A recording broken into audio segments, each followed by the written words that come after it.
পুষ্টিগুণ, বাজার দর ও চাহিদা থাকায় কিশোরগঞ্জের ভৈরবে বাড়ছে রঙিন ফুলকপি ও ব্রোকলি চাষ।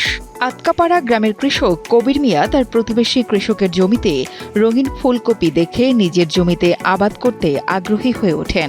তারপর উপজেলা কৃষি অফিসের সহযোগিতায় 10% জমিতে কবির মিয়া রঙিন ফুলকপি চাষ শুরু করেন। আমাদের কৃষি অফিসার চন্দনবাবু ইলাকে বলছি, আমরা মাঠের কাজ করে যে আমি রঙিন কপি করার আগ্রহ আছে, আমাকে যদি দিতে পারেন তো আমার খুব ভালো হতো, আমার এটা হাউস লাগানোর জন্য।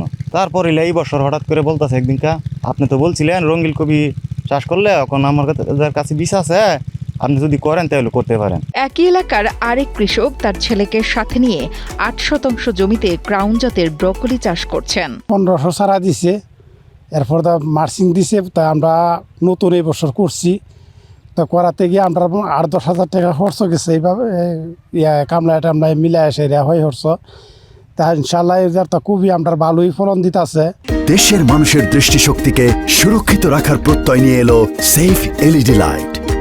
অধিক ফলন আর বাজারে দাম ভালো থাকায় এলাকার অন্যান্য কৃষকও ব্রোকলি ও ফুলকপি চাষাবাদে আগ্রহী হয়ে উঠেছেন বলে জানিয়েছেন চাষিরা।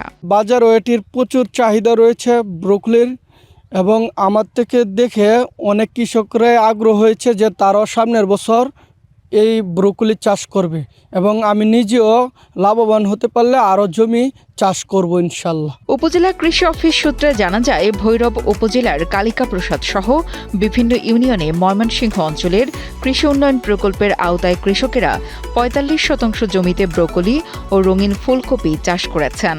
আমাদের সামনে যেটা আছে এটা হচ্ছে হলুদ ফুলকপি, তারপরে আছে বেগুনি ফুলকপি এবং সবুজ ফুলকপি, যেটা আমরা ব্রোকলি বলেছি। এই ধরনের রঙিন ফুলকপিগুলোর যে ভিটামিন সেটা সাধারণ ফুলকপির থেকেও 25 গুণ বেশি থাকে। ব্রোকলি ও রঙিন ফুলকপির অধিক ফলন বজায় থাকলে এবং বাজারে দাম পেলে আগামীতে স্থানীয় কৃষকরা সবজি চাষে আরও আগ্রহী হবেন, যা দেশের মানুষের পুষ্টির অভাব পূরণে গুরুত্বপূর্ণ ভূমিকা রাখবে, এমনটাই আশা সংশ্লিষ্টদের। রাজিবুল হাসানের পাঠানো তথ্য ও ভিডিও চিত্রে ডেস্ক রিপোর্ট, কালের কণ্ঠ।